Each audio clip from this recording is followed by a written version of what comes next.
जो ये चैप्टर है पहला क्लास 8 कंप्यूटर की बुक है में जिसका नाम है I think artificial intelligence which is project to AI project cycle. इसमें रिकैप है।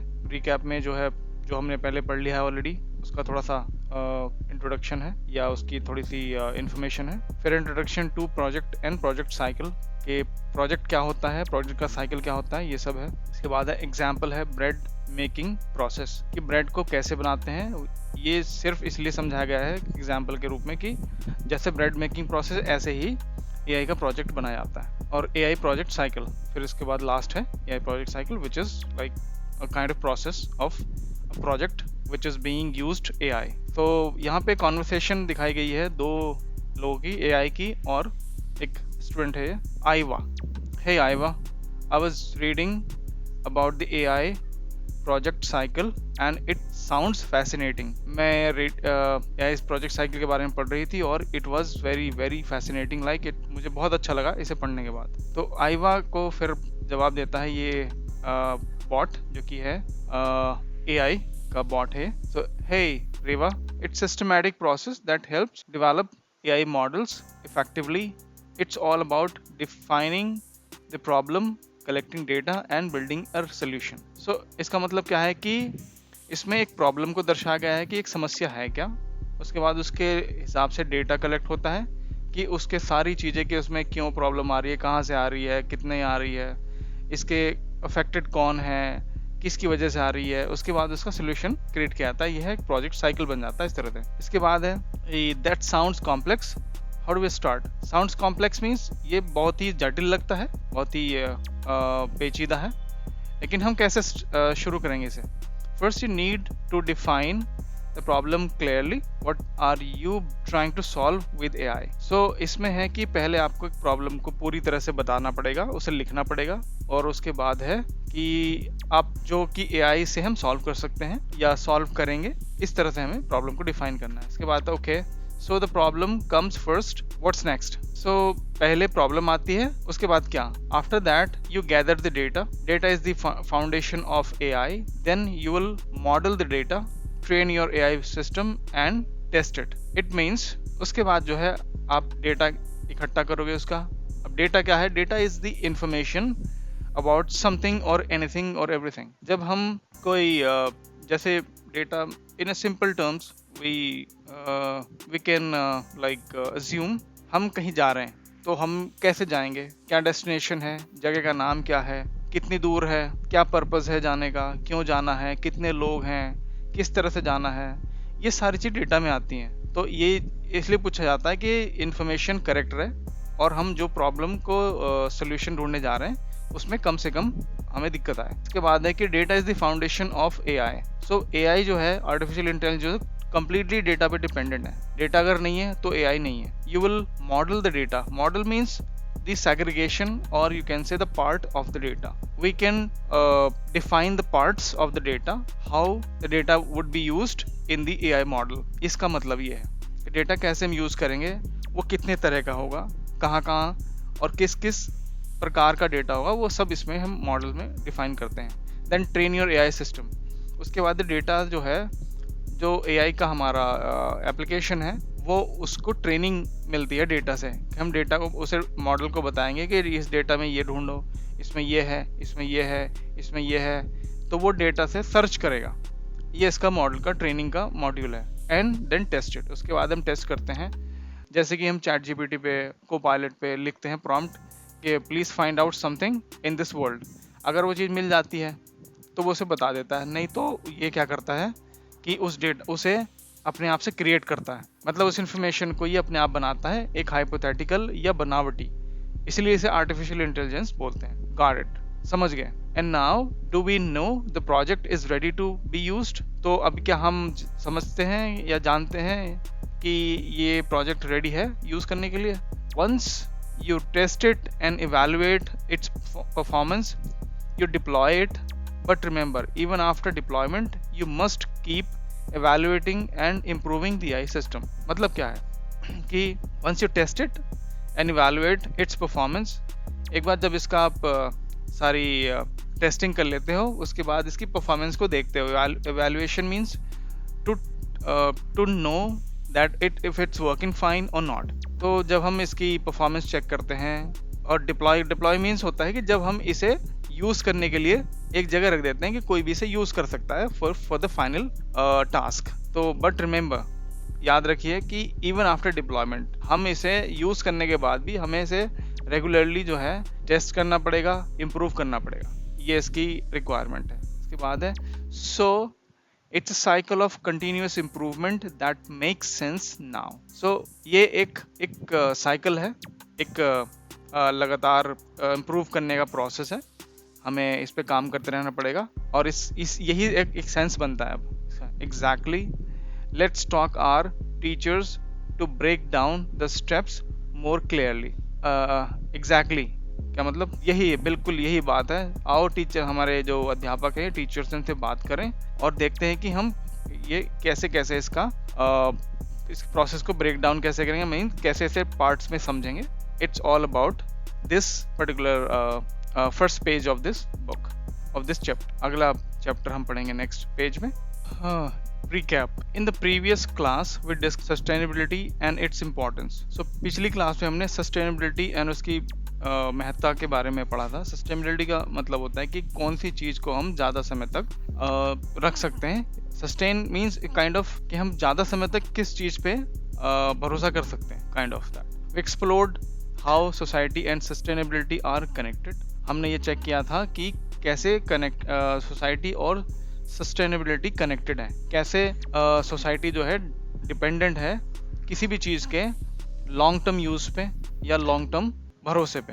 We learn about a sustainable development goals SDGs set by the United Nations. अब इसमें क्या है कि हमने जो ये गोल्स हैं, सस्टेनेबल डेवलपमेंट गोल्स SDGs, ये कुछ गोल्स हैं। गोल्स मीन्स ये कुछ डिज़ाइन किए गए हैं UN के द्वारा, जो कि यूनाइटेड नेशंस है, एक एंटिटी है, या हम ये कह सकते हैं कि एक डिपार्टमेंट है जो कि दुनिया में सभी देशों ने मिल के बनाया है। और इसमें हम मोस्टली वेलफेयर के काम करते हैं, जो कि किसी भी देश में कोई परेशानी है तो उसको देखने के लिए लोग ये बैठते हैं वहाँ पे। We also understood the concept of system thinking. हमने सिस्टम को कैसे सोचता है, सिस्टम कैसे समझता है, ये कॉन्सेप्ट को भी समझा था। Lastly we studied system map and their role in decision making. जो सिस्टम मैप है, सिस्टम मैप्स मीन्स कि कोई भी एक डिज़ाइन हमने बनाया, किसी भी तरह का सिस्टम का डिज़ाइन है। सिस्टम मीन्स एक काइंड ऑफ प्रोसेस, एक तरह का तरीका है, एक स्ट्रैटेजी है जो किसी भी चीज़ को सही से चलाने के लिए बनता है। उसका मैप का मतलब है कि उसका डिज़ाइन क्या है। And let's use recap all these topics in details.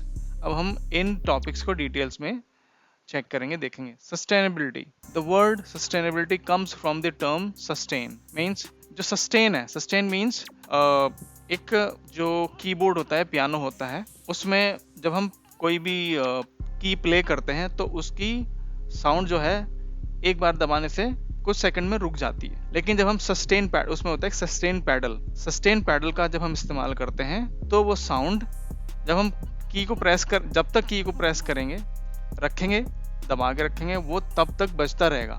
It's called sustainability means हमने कोई काम किया और वो काम चलते ही जा रहा है।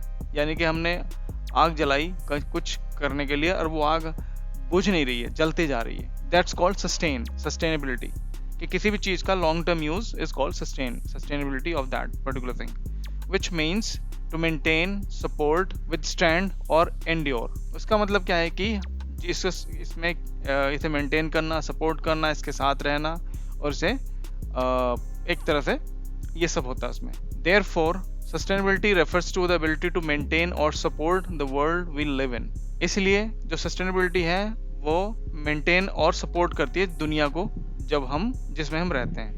ensuring that our action today do not deplete the resources we rely on for tomorrow। इसके वजह से हमारे एक्शन जो हैं वो उन रिसोर्सेज को ख़राब नहीं करते जिन पे हम कल भी डिपेंडेंट रहेंगे।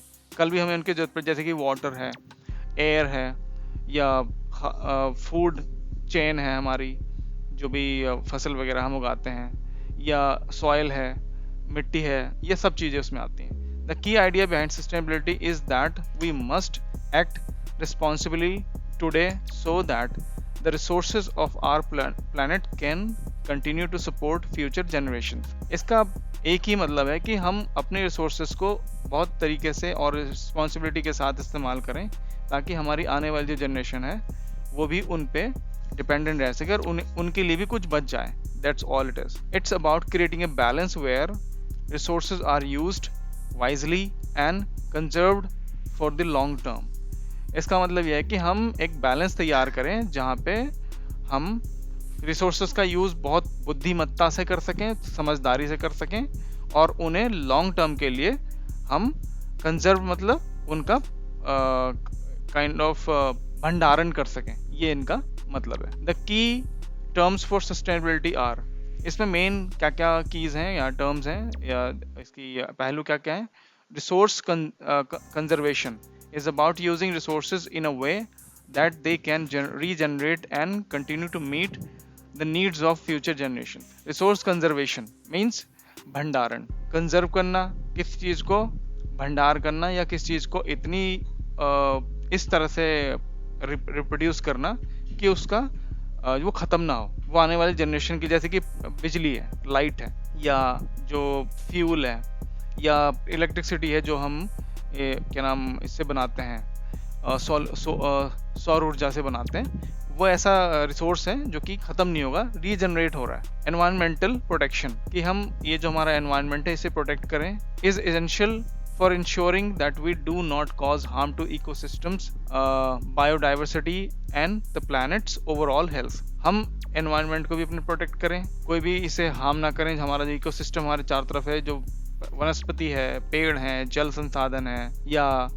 एयर है, बहुत सारी चीज़ें, तो हम इसका प्रोटेक्शन अभी में करना पड़ेगा, नहीं तो ये हमारे आने वाले समय में हमारी जनरेशन के लिए, इवन हमारे लिए भी बहुत नुकसान की चीज़ हो जाएगी। हम ना सांस ले पाएंगे ढंग से और ना ही गर्मी बढ़ जाएगी। ये सब होने के चांसेस हैं जो कि ग्लोबल वार्मिंग में आता है। इसमें long term thinking is necessary to ensure that development does not come at the cost of future generation ability to thrive. जो लॉन्ग टर्म थिंकिंग है वो इतनी इस तरह से होनी चाहिए कि हम जो डेवलपमेंट है उस तरह से होना चाहिए कि वो अगली वाली जनरेशन को की लाइफ कॉस्ट ना करे, लाइक उन्हें मार ना दे या उनके लिए बचे ना, कि हमने डेवलपमेंट तो करी कोई चीज़, लेकिन वो इतना रिसोर्स खा गई या इतना उसने ख़राब कर दिया, इतना एनवायरनमेंट ख़राब कर दिया, या इतनी कोई भी जो चीज़ थी वो ख़राब हो गई कि वो आने वाली जनरेशन के लिए बची नहीं, तो वो यूज़ नहीं कर पाएंगे, तो वो फिर नुकसान हो जाएगा। सो किसी भी चीज़ का हम इस तरह से डेवलपमेंट करें कि दूसरी चीज़ों पे उसका असर ना पड़े। Society and sustainability, society and sustainability मतलब कि सोसाइटी क्या है और सस्टेनेबिलिटी क्या है, कि हम कैसे बेहतर इसका इस्तेमाल कर सकते हैं। Society refers to the people around us. Society क्या है कि जो लोग हमारे आसपास हैं वो मेन है सोसाइटी है। ऑल्दो इसमें every creature is counted, but mostly हम ह्यूमन को ही काउंट करते हैं। Are communities, families and even nations. तो इसमें क्या काउंट होता है, कम्युनिटीज के किस कम्युनिटी के लोग हैं, मे बी इंडियन, अमेरिकन, या आप धर्म से ले सकते हैं, रिलीजन से। फैमिलीज एंड इवन नेशंस, क्या तो या परिवार हैं जो अपने एक परिवार के लोग हैं, एक जनजाति के लोग हैं, या फिर जो नेशनल्स हैं, नेशनैलिटीज़ हैं, जैसे कि इंडियन हो गए, अमेरिकन हो गए, ऑस्ट्रेलियन हो गए या कनेडियन हो गए, इस तरह से। For sustainability to be truly effective, it is not enough for just a few people और organisations to follow sustainable practices, कि इसको हम अच्छी तरह से इस्तेमाल करने के लिए हम ये सिर्फ कुछ ऑर्गेनाइजेशंस या कुछ लोगों तक ही सीमित नहीं रख सकते, इसे एक तरह से पूरी तरह से हमें प्रैक्टिकली देखना पड़ेगा प्रैक्टिस में। Everyone in society must take part, हर व्यक्ति या हर तबका जो है सोसाइटी का इसमें भाग लेना चाहिए। If only contains part of society act sustainably while others do not, achieving true sustainability would not be possible. So अगर कुछ लोग तो हिस्सा लेते हैं, कुछ नहीं लेते, तो फिर हम एक जो वास्तव में सस्टेनेबिलिटी है इसको हम अचीव नहीं कर पाएंगे, इसका हम पूर्ण फायदा नहीं ले पाएंगे। To achieve full sustainability we need to think about it from a societal perspective. अब ये इसके लिए हमें पूरी तरह से सस्टेनेबिलिटी को समझने के लिए हमें एक सोसाइटल पर्सपेक्टिव का जो सोसाइटी है पूरी तरह से सबको सोचना पड़ेगा. That's the meaning of this. This means that everyone from individuals to communities and even governments must work together using their resources responsibly for true sustainable future. So इसमें सभी लोगों को, गवर्नमेंट को और जी कम्युनिटीज को, everyone has to work together. तभी हम जाके एक फ्यूचर में सस्टेनेबल फ्यूचर बना पाएंगे, नहीं तो फ्यूचर में हम स्टक हो जाएंगे या हमारे लिए दिक्कतें बढ़ जाएंगी. सो अभी आने नेक्स्ट पेज में हम देखते हैं कि आगे क्या है. ओके, सो अभी हम इस वाले पेज में देखते हैं कि सस्टेनेबिलिटी और क्या क्या इसमें क्या क्या चीज़ें जो गोल्स हैं यूएन ने दिए हुए हैं ये क्या क्या है. So the importance of sustainability for society are as follows. So जो ये पार्ट्स हैं, ये सस्टेनेबिलिटी के सोसाइटी में जो इम्पोर्टेंस वो इनकी वजह से है कि ये हमें चीज़ें अचीव करनी है. जैसे प्रोटेक्टिंग द इन्वायरमेंट, जो हमारा एनवायरमेंट है, जो वातावरण है, उसे प्रोटेक्ट करना. Saving resources for the future, कि जो रिसोर्सेज जैसे वाटर है, फूड है, बहुत सारी अदर चीज़ें हैं जो हमें फ्यूचर के लिए बचा के रखना. Ensuring access to clean water and air, जो भी हमारा वाटर का एक्सेस है, साफ पानी का एंड साफ हवा का, उसे बचा के रखना और सबको वो हवा पानी मिले, ये भी इंश्योर करना. Creating a fair and just society, हमें एक ऐसी सोसाइटी का निर्माण करना है जो कि बहुत ही ठीक हो और फेयर का मतलब कि सबको इक्वल पार्ट मिले, उसमें सबका भागीदारी हो और सबको बराबर चीज़ें मिले. इम्प्रूविंग क्वालिटी ऑफ लाइफ, जो जीवन का एक हमारा लाइफ का क्वालिटी है, लाइक हम गंदे तरीके से नहीं रह रहे, हम साफ रहते हैं, हम साफ जगह में रहते हैं, साफ खाना मिलता है, अच्छा खाना मिलता है, ये सब हमें, ये क्वालिटी ऑफ लाइफ कहलाती है, ये हम सुधारें. सपोर्टिंग इकोनॉमिक ग्रोथ, कि इसमें है कि ग्रोथ जो है इकोनॉमी, यानी कि लोगों के पास पैसा हो, उनकी ख़रीदारी की क्षमता हो, कि लोग जो अगर कार लेना चाहें तो कार ले सकें, घर लेना चाहें तो घर ले सकें, वो इतना कमाएं, ये भी हमें इंश्योर करना है. फाइटिंग क्लाइमेट चेंज, जो वातावरण ख़राब हो रहा है या क्लाइमेट जो हमारी ख़राब हो रही है, जैसे कि अभी ग्लोबल वार्मिंग की बात हो रही है, वो उसे हम चेंज कर सकें या उससे हम लड़ सकें. प्रमोटिंग बेटर हेल्थ, जो हेल्थ है ओवरऑल पूरे वर्ल्ड की वो बेहतर रह सके. सो सस्टेनेबल गोल्स जो हैं, डेवलपमेंट गोल्स जो हैं, ये हैं the sustainable development goals SDGs are set of 17 global goals established by the United Nations to address global challenges and ensure that all people can live in peace and prosperity by 2030. So ये goals जो हैं, इन्हें ensure करना है UN को दुनिया में, कि इनकी वजह से जो है दुनिया में कुछ गड़बड़ ना हो और ये हम मिटाएं